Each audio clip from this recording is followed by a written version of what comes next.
Welcome to AFN Coaching YouTube classes. Do you want to crack Polytechnic entrance exam? Do you want to crack lateral entry exam? Or do you want a job? We are here to help you. We provide coaching for Polytechnic admission tests, semester classes for all the branches, lateral entry exam, RRB, SSC, APSC, APDCL coaching for junior engineers. We have the best faculties and great mentors. Every year, different students from different places either crack the entry exams or get the desired jobs with the help of our coaching. So, are you one of them? Yes, you are. So join us, subscribe to our channel or visit us. Hello everyone, welcome back to our AFN Coaching YouTube channel. আজি তোমালোকক নতুন chapter এটা start দিম। চেপ্টাৰটোৰ নাম হৈছে gravitation. অসমীয়াত কি বুলি কয়? মহাকৰ্ষণ। এতিয়া চোৱা, ফাৰ্স্ট আমি কি বুজিব লাগিব, দুটা বুজিব লাগিব যে গ্ৰেভিটেশ্যন আৰু গ্ৰেভিটি কি হয়, মহাকৰ্ষণ আৰু মাধ্যাকৰ্ষণ কি হয়। গ্ৰেভিটেশ্যনটো কি হয় যে এই ইউনিভাৰ্সত আমাৰ যেটো বিশ্ব ব্ৰহ্মাণ্ড আছে তাৰ ভিতৰত যিকোনো দুটা বস্তুৰ মাজত গোটেই ইউনিভাৰ্স বিশ্ব ব্ৰহ্মাণ্ডৰ যিকোনো দুটা বস্তুৰ মাজত যেটো ফোৰ্স আছে, অ্যাট্ৰাকশন ফোৰ্স আছে, মানে কি কৰে এটো বলটো কি হয় আকৰ্ষণ কৰে, মানে সেই বলটো কি বুলি কয় গ্ৰেভিটেশ্যন বুলি কয়। আৰু গ্ৰেভিটি কি হয় যে পৃথিৱীত যোনটো আছে যিকোনো দুটা বস্তুৰ মাজত যেটো অ্যাট্ৰাকশন বল আছে যেটো পৃথিৱীত আছে সেইটো কি বুলি কয় গ্ৰেভিটি বুলি কয়। তো আমাৰ দুটা বস্তু কি আহিলে যে এটা কি হ'ল গ্ৰেভিটেশ্যন আৰু এটা কি হ'ল গ্ৰেভিটি। গ্ৰেভিটেশ্যন হ'ল এটা আৰু এটা কি হ'ল গ্ৰেভিটি। অসমীয়াত কি বুলি কয় মহাকৰ্ষণ আৰু মাধ্যাকৰ্ষণ। এইটো কি হয় গোটেই ইউনিভাৰ্সৰ কাৰণে দুটা বডি আছে, এনেকুৱা দুটা বস্তু আছে, এই পৃথিৱীত থাকক, মাৰ্চত থাকক, চন্দ্ৰত থাকক, যদি থাকক সবতে কি হ'ব গ্ৰেভিটেশ্যন, মানে সবতে কি হ'ব ইহত দুটাৰ মাজত যেটো কি থাকিব ই ইয়াক টানিব, ই ইয়াক, মানে এটো m1 ধৰিলো বা এটো m2 ধৰিলো,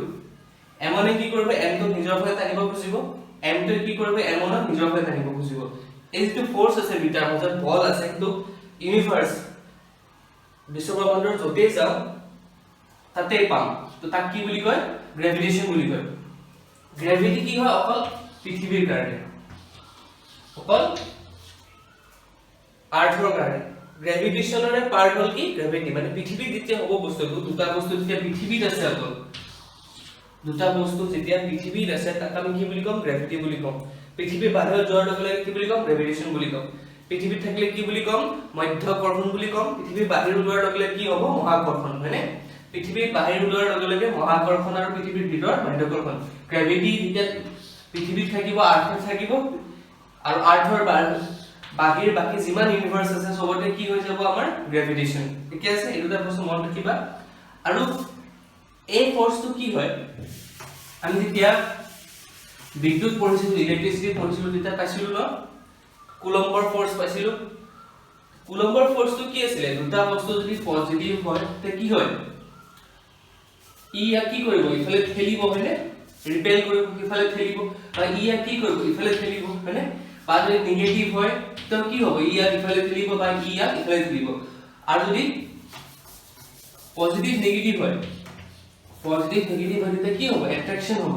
দুইটা ওচৰত আহিব খুজিব। যদি সেম হয় তেন্তে কি হ'ব দুইটা দূৰত যাব খুজিব। তো অ্যাট্ৰাকশন আৰু ৰিপালশন দুইটা হৈছিলে, কিন্তু গ্ৰেভিটেশ্যন যেটো হয় গ্ৰেভিটেশ্যন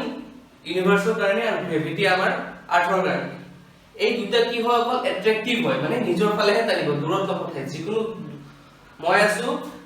আৰু যদি সন্মুখত কিবা এটা বস্তু আছে, মই বিচাৰিম কি মোৰ ওচৰত আহক, সেই বস্তুটো বিচাৰিব কি মই তাৰ ওচৰত যাওঁ। তো এইটো সদায় কি হয় অ্যাট্ৰাকটিভ হয়, মানে ই সদায় কি হয় নিজৰ ওচৰলৈ লৈ আহে, দূৰত নপঠায়, ৰিপালশন নহয়।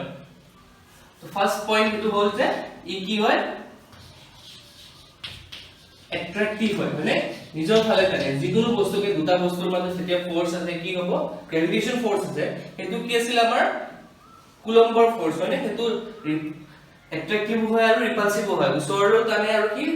দূৰলৈ ঠেলে। ইয়াতে কি হ'ব অকল ওচৰলৈ থাকিব, মোৰ ওচৰত বেলেগ এটা বস্তু আছে, মই এটা সদায় কি বিচাৰিম যে কি মোৰ ওচৰত থাকক, কি যিয়ে হওক লাগিলে পজিটিভ হওক নেগেটিভ হওক যেনেকুৱা বস্তু হওক মই কি বিচাৰিম যে কি সদায় মোৰ ওচৰত থাকক বা মই তাক ওচৰলে টানিম তো এইটো কি হয় আমাৰ গ্ৰেভিটেশন আৰু সদায় কি হয় এইটো অ্যাট্ৰাক্টিভ এটা এই যেটো ফোৰ্স আছে ফোৰ্সৰ আমাৰ ভ্যালু লাগিল ন ফোৰ্সৰ ভ্যালু আমাক কোনে দিছিলে নিউটনে দিছিলে এই যেটো গ্ৰেভিটেশন ফোৰ্স আছে তাৰ ভ্যালু আমাক কোনে দিছিলে নিউটনে দিছিলে কি দিছিলে তেতিয়া আমাক কি হয় যে এটা বস্তু আনটো বস্তু কি কৰে নিজৰ ফালে টানে অ্যাট্ৰাক্ট কৰে মানে তেতিয়া কিবা এটা বল দিব লাগিব ন মানে কিবা এটা বস্তু যদি মই বিচাৰিছো যে কি মোৰ ওচৰলে আহক নহলে কি দিব লাগিব মই তাৰ ওপৰত বল দিব লাগিব অ্যাট্ৰাক্টিভ ফোৰ্স ন নিজৰ ফালে টানিব লাগিব সেই ফোৰ্সটো কি হয় ডাইৰেক্টলি প্ৰপৰশনেল টু কি হয় মাস মোৰ মাস কিমান ভৰ কিমান আৰু যোনটো বস্তু মই বিচাৰিছো যে মোৰ ওচৰত আহক তাৰ ভৰ কিমান তো ডাইৰেক্টলি প্ৰপৰশনেল কি হয় m1 আৰু m2 কিহৰ সমানুপাতিক m1 আৰু m2 সমানুপাতিক মানে ডাইৰেক্টলি প্ৰপৰশনেল মানে কি যে সেই বস্তুটোৰ কিমান ওজন আৰু মোৰ কিমান ওজন দুইটা কি হ'ব ডাইৰেক্টলি প্ৰপৰশনেল মানে মোৰ যদি ওজন বাঢ়ি যায় বা সেই বস্তুটোৰ যদি ওজন বাঢ়ি যায়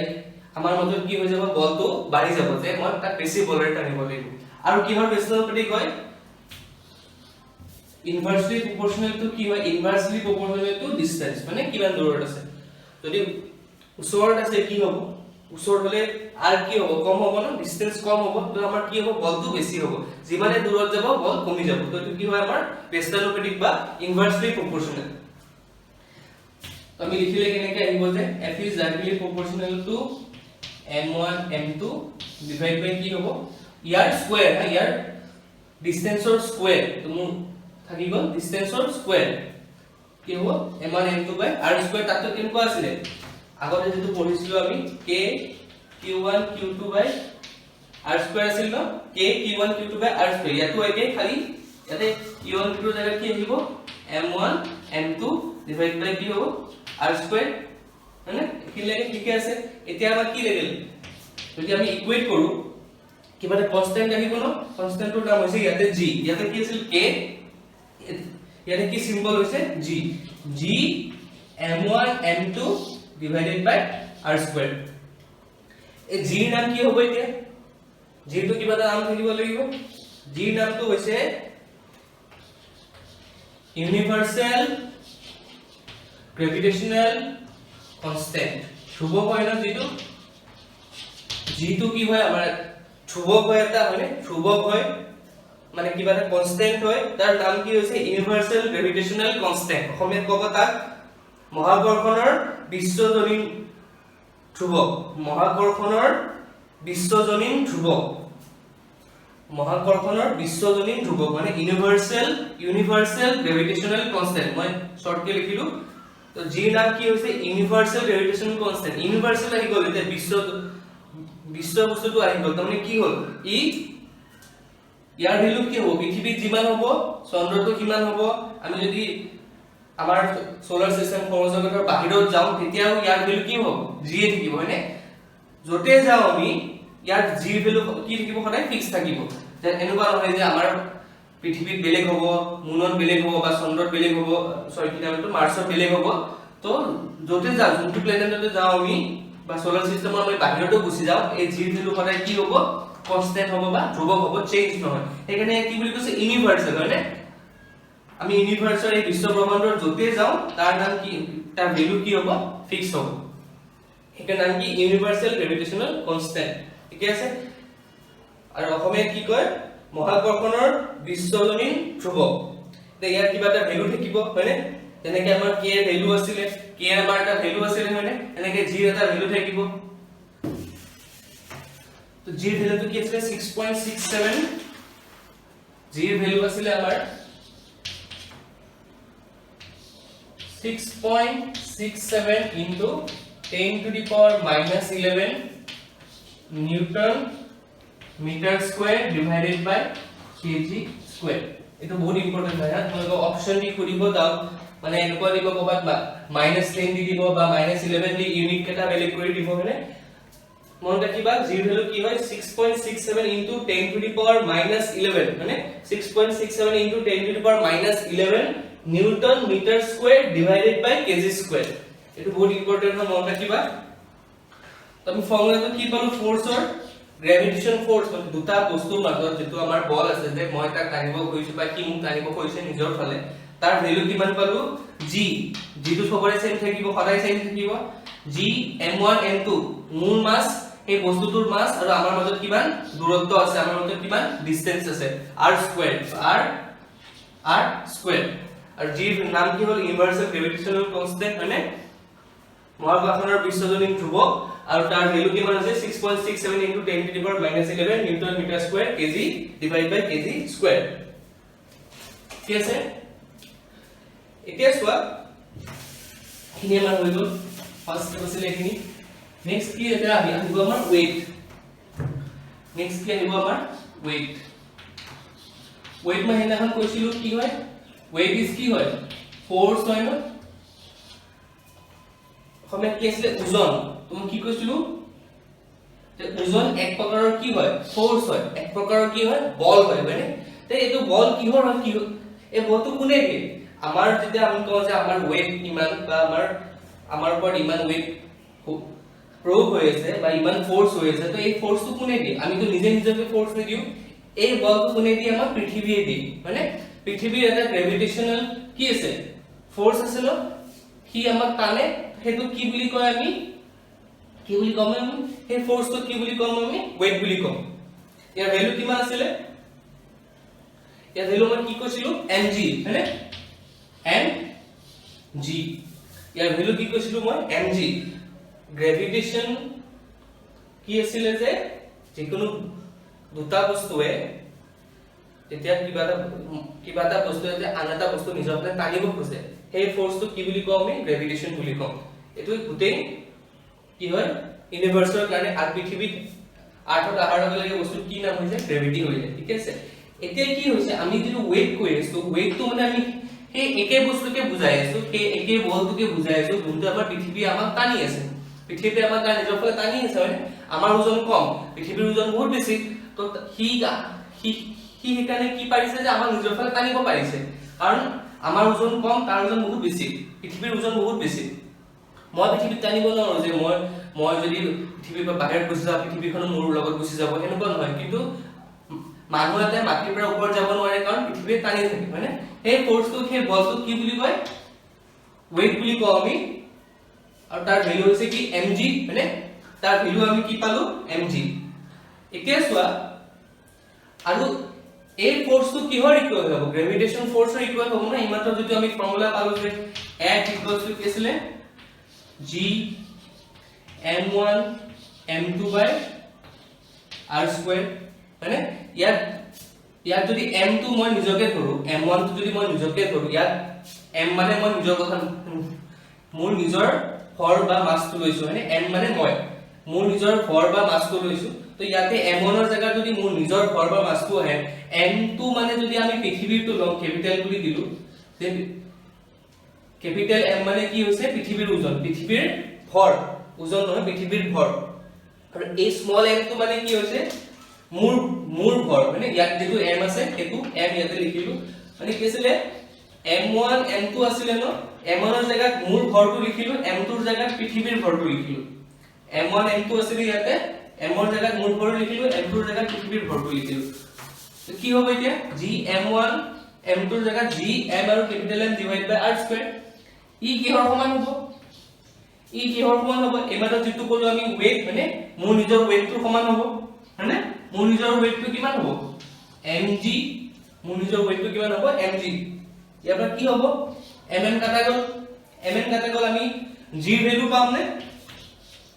স্মল g ভ্যালু পাম হয়নে স্মল g ভ্যালু কি হয় এতিয়া g m divided by r square g m divided by r square g মানে কি হল গ্ৰেভিটেশনাল কনস্ট্যান্ট মই কৰো m মানে কি হল পৃথিৱীৰ ভৰ mass of earth divide by r square মানে কি পৃথিৱী আৰু মোৰ মাজত কিমান ডিসটেন্স হৈ আছে পৃথিৱী আৰু মোৰ মাজত কিমান ডিসটেন্স আছে হেতু কি হ'ব আমাৰ r square মানে কি হ'ব পৃথিৱী আৰু মোৰ মাজত মানে কি সেন্টাৰৰ পৰা কোন ডিসটেন্স তো কোৰ পৰা যাব সেন্টাৰৰ পৰা আমাৰ পৃথিৱীখন যদি এনেকুৱা তানিতো পৃথিৱীৰ ভিতৰত থাকো আমি ক'ত থাকো পৃথিৱীৰ সাৰফেসত থাকো না পৃষ্ঠত থাকো তো সাপোজ মই ইয়াতে আছো মই যদি ইয়াতে আছো তো কোনটো ডিসটেন্স হ'ব এইটো ডিসটেন্স হয়নে সেন্টাৰৰ পৰা সাৰফেসলৈকে কিমান ডিসটেন্স হৈ আছে সেইটো কি হত আহিব এই আৰত আহিব তো g এর ভ্যালু কি পালো gm/r²। এই g এর ভ্যালু আমি জানো কিমান 6.67 * 10⁻11 newton metre square divide by kg square. Mass of earth কি হয় মাস অফ আর্ট হৈছে m এর ভ্যালু চাবা 6 * 10⁻24 কেজি 6 * 10⁻24 কেজি এটো কি হয় মাস অফ আর্ট পৃথিৱীৰ ভৰ আৰু ৰেডিয়াস ব্যাসাৰ্ধ কিমান হ'ব ইয়াত এই ডিসটেন্সটো কি হৈ গ'ল ৰেডিয়াস হৈ গ'ল ন সেন্টাৰৰ পৰা যদি সাৰফেসলৈকে চাইছো সাৰ্কেল হিচাপে চালে এটো কি হৈ গ'ল ৰেডিয়াস হৈ গ'ল ব্যাসাৰ্ধ হৈ গ'ল তো ব্যাসাৰ্ধৰ কিমান হয় পৃথিৱীৰ 6.4 * 10⁻6 মিটাৰ তো ৰেডিয়াস বা ব্যাসাৰ্ধ কিমান হ'ল পৃথিৱীৰ 6.4 * 10⁻6 মিটাৰ। এইকেইটা ভ্যালু যদি ইকুৱেশনত পুট কৰো যে g এৰ ভ্যালু পুট কৰিলো m এৰ ভ্যালু এটো পুট কৰিলো r এৰ ভ্যালু এটো পুট কৰিলো এখিনি কৰাৰ পিছত আমাৰ g এৰ ভ্যালু কিমান আহে এখিনি কৰাৰ পিছত আমাৰ g এৰ ভ্যালু আহে 9.8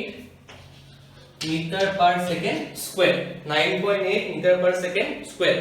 তো g তো আমি কি পালো এটো কি আছিল এটা এক্সেলাৰেশন আছিল আগৰ চ্যাপ্টাৰ তোমালোকক কৈছিলো যে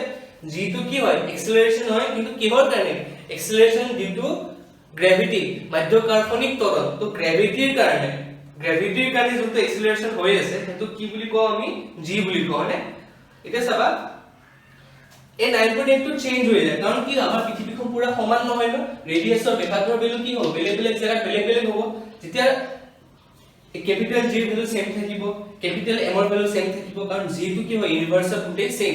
m কি হ'ব পৃথিৱীৰ যতে যোৱা পৃথিৱীৰ মাসটো কি হ'ব কিমানে থাকিব এই r টো চেঞ্জ হ'ব r টো কি হ'ব কম বেছি হ'ব না কিছুমান জায়গাত কি হ'ব কম হ'ব ৰেডিয়াস কম হ'ব ব্যাসাৰ্ধ কম হ'ব আৰু বাকি হ'ব কিছুমান জায়গাত ৰেডিয়াস বেলেগ হ'ব তো যেতিয়া চেঞ্জ হৈ যাব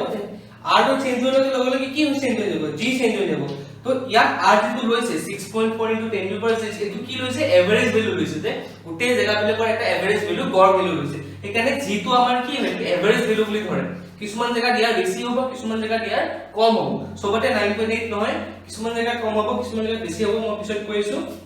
তো g টো কি হয় বুজি ললা ভালকে g টোৰ নাম কি আছে মাধ্যাকৰ্ষণিক ত্বৰণ এক্সেলাৰেশন ডিউ টু গ্ৰেভিটি। আৰু এটো যদি বেলেগ প্লেনত বুজি যোৱা সাপোজ পৃথিৱী বাদ দি আমি চন্দ্ৰলৈ গ'ল তো g ৰ নাম কি হৈ যাব এক্সেলাৰেশন ডিউ টু গ্ৰেভিটেশন মানে পৃথিৱীৰ বাহিৰত কি হৈ যায় গ্ৰেভিটেশন তো g ভ্যালু কি নাম কি হৈ যাব এক্সেলাৰেশন ডিউ টু গ্ৰেভিটেশন। এটা সৈ এটো বস্তু কি হয় যে এটা যদি বক্স এনেকুৱা আছে বা বল এটা আছে আমি ক্ৰিকেট বল এটা যদি এনেকুৱা আছে তাক যদি আমি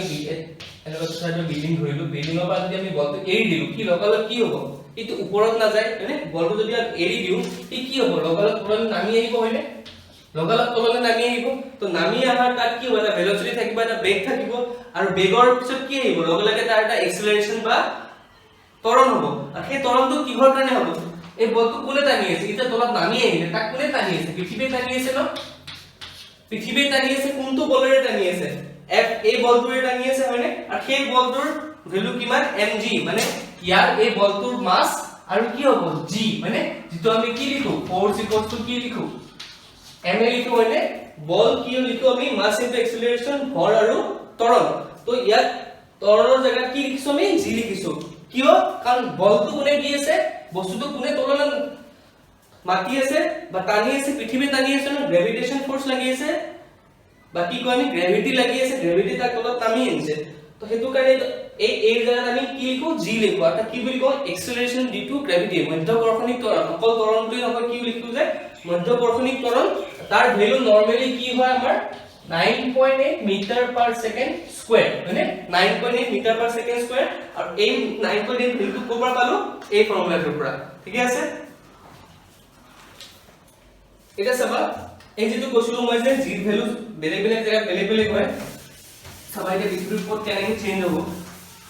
আৰু g ভ্যালু চেঞ্জ হৈ কি বস্তু চেঞ্জ হৈ চাবা প্ৰথমতে আমাৰ কি চেঞ্জ হ'ব যে ৰেডিয়াস মানে ব্যাসাৰ্ধ বেলেগ জায়গাৰ কাৰণে বেলেগ হ'ব তো r টো যেতিয়া চেঞ্জ হ'ব আমাৰ কি চেঞ্জ হ'ব g চেঞ্জ হ'ব হয়নে কাৰণ ডাইৰেক্টলি ৰিলেট হৈ আছে r আৰু g ৰ মাজত ডাইৰেক্ট ৰিলেচন আছে তো r টো যেতিয়া চেঞ্জ হ'ব g চেঞ্জ হ'ব আৰু g টো যেতিয়া চেঞ্জ হ'ব আমাৰ কি চেঞ্জ হ'ব weight চেঞ্জ হ'ব হয়নে আমাৰ ওজনটো বেলেগ বেলেগ জায়গাত বেলেগ বেলেগ হ'ব ঠিক আছে বা তোমালোকে জানা যে আমাৰ পৃথিৱীখন শেপটো আসলে কেনেকুৱা অৰেঞ্জ টাইপ না ৰব টেঙা টাইপ তো কেনেকুৱা হয় শেপটো যে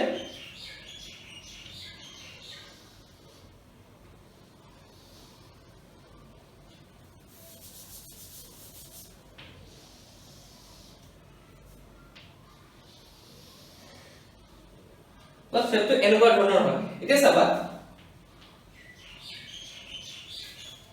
এই লাইনডালক কি বুলি কওঁ আমি বিষুৱ ৰেখা হয়নে ইকুৱেটৰিয়েল ইকুৱেটৰ সৰি ইকুৱেটৰিয়েল নহয় ইকুৱেটৰ সমেত কি বুলি কওঁ বিষুৱ ৰেখা কওঁ এতিয়া ইয়াৰ পৰা যদি আমি ৰেডিয়াস লওঁ এটো লাইনৰ এটো ভ্যালু কি হ'ব r1 ধৰিব হয়নে আৰু এইকেইটা কি আছিল এটো যদি নৰ্থ পল এটো সাউথ পল নৰ্থ পল আৰু সাউথ পল কি হয় অলপ কুমুৱানৰ ভিতৰ ফালে অলপ ভিতৰ ফালে বস্তুটো কুমুৱা নৰ্থ পল আৰু সাউথ পল বস্তুটো অলপ ভিতৰ ফালে কুমুৱা সেটো অলপ আমাৰ পুৰা সাৰ্কেল নহয় পুৰা স্ফিয়াৰ নহয় কি হয় ভিতৰ কুমুৱা তো ইয়াৰ ভ্যালু কি হ'ব r2 ধৰিব হয়নে যেটা আমাৰ পল আছে এতিয়া চাবা r2 কি হয় r1 কি হয় গ্ৰেটাৰ দেন r2 হয়নে r1 ডাঙৰ হ'ব r2 কে কাৰণ যেটা সাৰ্কেল হিচাপে লৈছো r1 বেছি আছে মানে r1 বেছি আছে r2 কি আছে অলপ কম আছে কাৰণ এইখিনি জায়গা কি নৰ্থ পল আৰু সাউথ পল কি হয় অলপ ভিতৰলে কুমুৱা হয়নে নৰ্থ পল আৰু সাউথ পল অলপ সাৰ্কেলটো এনেকে আহি কিনে সাৰ্কেলটো কেনেকে যাব লাগিছিল এনেকে যাব লাগিছিল এনেকে নগৈ কি হয় এনেকে ভিতৰলে কুমুৱা তো r2 কমি গল r1 গ্ৰেটাৰ দেন r2 এটা সব g এৰ ফৰ্মুলা কি আছিল g এৰ ফৰ্মুলা কি আছিল আমাৰ gm/r² মানে কি g is কি হয় inversely proportional to r মানে g is কি হয় inversely proportional to r মানে ব্যস্তানুপাতিক হয় সমানুপাতিক নহয় ব্যস্তানুপাতিক তো যদি g বাঢ়ে r কি হ'ব r কমিব আৰু যদি r বাঢ়ে g কি হ'ব g কমিব তো ইয়াতে কি কৈছে যে r1 is greater than r2 মানে এই ডিসটেন্সটো বেশি যদি r বেশি হয়ে আছে g কি হয়ে যাব g কমি যাব না ব্যস্তানুপাতিক হয় ইনভার্সলি প্রপোর্শনাল তো r যদি r1 যদি বেশি হয়ে আছে আমার g1 কি হয়ে যাব g1 কমি যাব কি হচ্ছে g2 ছে মানে বা g1 তোমালোকে বুজিব পৰা কাৰণে r1 এৰ জায়গাত rp লিখিব পাৰা re লিখিব পাৰিবা আৰু এটো rp লিখিব পাৰা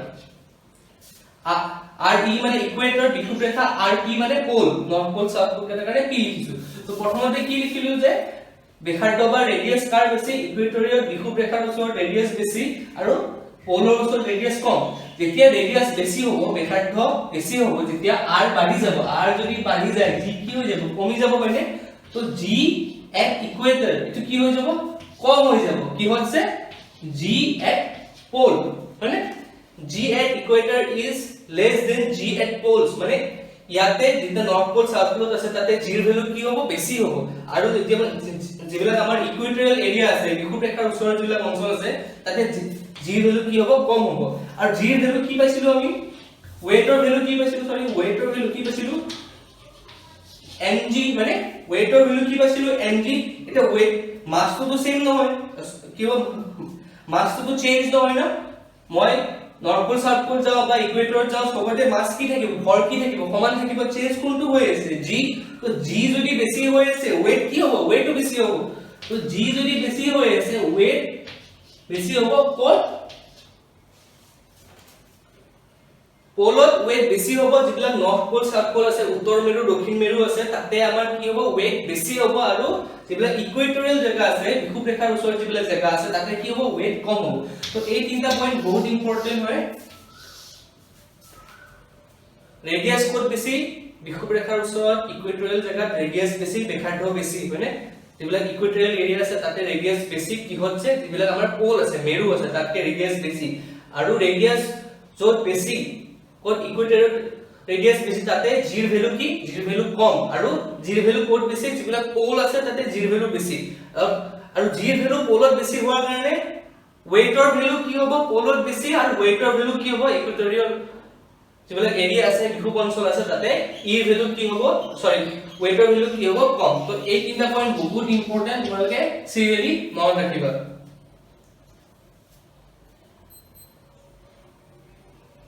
আৰু এটা চোৱা আৰু এটা ইম্পৰ্টেন্ট পইণ্ট আছে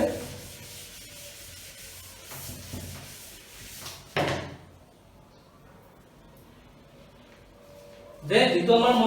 লাষ্ট ক্লাছত থাকে তোমালোকক কৈছিলো যে মুনৰ যেটো আমাৰ মুন হয় মুনৰ যেটো জি ভ্যালু হ'ব যেটো আমাৰ মুন হয় মুনৰ জি ভ্যালু কি হয় 1/6 কি হয় g of e g of earth মানে আমাৰ চন্দ্ৰৰ যেটো কি হয় acceleration যেটো কি হ'ব gravitation gravity নহয় ইয়াতে acceleration যেটো gravitation মানে তো তাৰ যেটো কি হ'ব g হ'ব এটো কি হ'ব পৃথিৱীৰ কি হ'ব সভাগৰ এভাগ মানে তো কিমান হ'ব পৃথিৱীৰ কি হ'ব 9.8 মানে ডিভাইড বাই কি হ'ব 6 তো যিমান ভ্যালু হ'ব এটো কাৰ হ'ব g কাৰ ভ্যালু হ'ব চন্দ্ৰ বা মুনৰ ভ্যালু কিমান হ'ব 9.8 ডিভাইড বাই 6 এটো এটা পইণ্ট আৰু চোৱা আমাৰ g ৰ ভ্যালু কি হ'ব suppose আমাৰ এটো পৃথিৱী ধৰিলো গুলকে আহিছো আৰু ইখিনি এনেকা এনেকে ধৰিলো আৰু ইখিনি জায়গা এনেকুৱা হৈছে তো g ৰ ভ্যালু স্মল g ৰ ভ্যালু আমি কি কৈছিলো যে নৰ্থ পোল বা সাউথ পোলত কি হ'ব বেছি হ'ব আৰু যেটো আমাৰ ইকুৱেটৰিয়েল জায়গা আছে এইবিলাক জায়গা কি হ'ব কম হ'ব আৰু এতিয়া চোৱা সেন্টাৰটো কিবা হ'ব ন সেন্টাৰ আৰু সাৰফেস মানে তো সাৰফেস মানে কি এই যেটো পৃষ্ঠ আছে যত আমি আছো তো g ৰ ভ্যালু কি হ'ব সাৰফেসৰ সদায় বেছি হ'ব কি হচ্ছে g ৰ ভ্যালু সেন্টাৰতছে বা কেন্দ্ৰত আমাৰ যেটো পৃথিৱীৰ কেন্দ্ৰ আছে তাত যেটো g ৰ ভ্যালু হ'ব এটো সৰু হ'ব কি হচ্ছে g ৰ ভ্যালু সাৰফেস এই যেটো আমাৰ সাৰফেস আছে যেটো আমাৰ সাৰফেস আছে পৃষ্ঠ আছে পৃথিৱীৰ যত আমি থিয় হৈ আছো হেতু তাৰ g ৰ ভ্যালু কি হ'ব বেছি হ'ব আৰু সেন্টাৰ যেটো আমাৰ কেন্দ্ৰ আছে তাতে g ৰ ভ্যালু কি হ'ব কম হ'ব নেক্সট চোৱা এইটা সৰু টপিক আছে এটাৰ নাম কি হৈছে ডেনসিটি বা আমি অসমীয়াত কি কম ঘনত্ব ইয়াৰ ভ্যালু কি আছিল আমি d বুলি লিখো d ৰ ভ্যালু কি আছিল মাস ডিভাইডেড বাই ভলিউম মানে হৰ ডিভাইডেড বাই কি হয় আয়তন হৰ ডিভাইডেড বাই কি হয় আয়তন তোমালোকে আগতে পাইছা এইটো আগৰ ক্লাছত তো ডেনসিটি ঘনত্বৰ ফৰ্মুলা কি হয় d m/v মানে মাস বাই ভলিউম ফৰ ইয়াত v মানে ভেলোসিটি নহয় কি বুজাই আছে ভলিউম বুজাই আছে ভলিউম মানে ফৰ ডিভাইডেড বাই কি হয় আয়তন এতিয়া চোৱা কিবা এটা বস্তু যদি আমি কি কৰো পানী দিও কিবা এটা বস্তু যদি আমি পানী এৰি দিও বা পেলাই দিও তো কি হ'ব কি হ'ব পাৰে ফ্লোট কৰিব পাৰে পানী মানে কি হ'ব পানী উপঙিব পাৰে বা পানী ডুব যাব পাৰে শিল এটা দিলে কি হয় ডুব যায় না পানী কি পানী সোমাই যাব পাৰে বা নহলে কেতিয়াবা কি হৈছে প্ৰথমতে সোমাই যায় তাৰপিছত আকৌ বাহিৰ ওলাই আহি উপঙিব ধৰে যে প্ৰথমতে পানী ভিতৰত সোমাই যায় অলপ টাইম পিছত আকৌ ওলাই আহি ফ্লোট কৰে তো সেই কন্ডিশন কেটা কেতিয়া হ'ব চাবা এই ডেনসিটি কি যেটো আমাৰ ঘনত্ব আছে সব বস্তুৰ কাৰণে বেলেগ বেলেগ হয় নে যেনেকৈ আমাৰ কিবা এটা যদি কাঠৰ বস্তু আছে তাৰ কি হ'ব ঘনত্ব বেছি হ'ব ডেনসিটি বেছি হ'ব কি হচ্ছে যদি এই চকডাল লৈছো আৰু এনেকুৱা সেম সাইজৰ যদি মই এটা কাঠৰ টুকুৰা লওঁ তো তাৰ ঘনত্ব কি হ'ব বেছি হ'ব চকডালৰ কি হ'ব কম হ'ব তো এইবিলাক কিহৰ ওপৰত ডিপেন্ড কৰে ভলিউম মাছৰ ওপৰত ডিপেন্ড কৰে বা তাৰ ভলিউমৰ ওপৰত ডিপেন্ড কৰে তো সব বস্তুৰে বেলেগ বেলেগ হ'ব এতিয়া চাবা যেটো আমি বস্তু পানীত পেলালো তাক আমি লিখিলো ডি বি বুলি বস্তু এখানে বি কিবা এটা বস্তু যদি আমি পানীত পেলালো তাৰ যদি ডেনসিটি এটা যোনটো আমি লিকুইড লৈছো পানীত লৈছো যদি পেলাইছো যদি ওয়াটাৰ হ'ব বেলেগ কেৰাচিনত পেলাওতে কেৰাচিন হ'ব যিকোনো লিকুইড মানে যিকোনো জলীয় বস্তুত যদি আমি পেলাইছো তে কি হ'ব তাৰ যদি ডেনসিটি যেটো বস্তু আমি পেলাইছো পানীত বা যিকোনো জলীয় বস্তু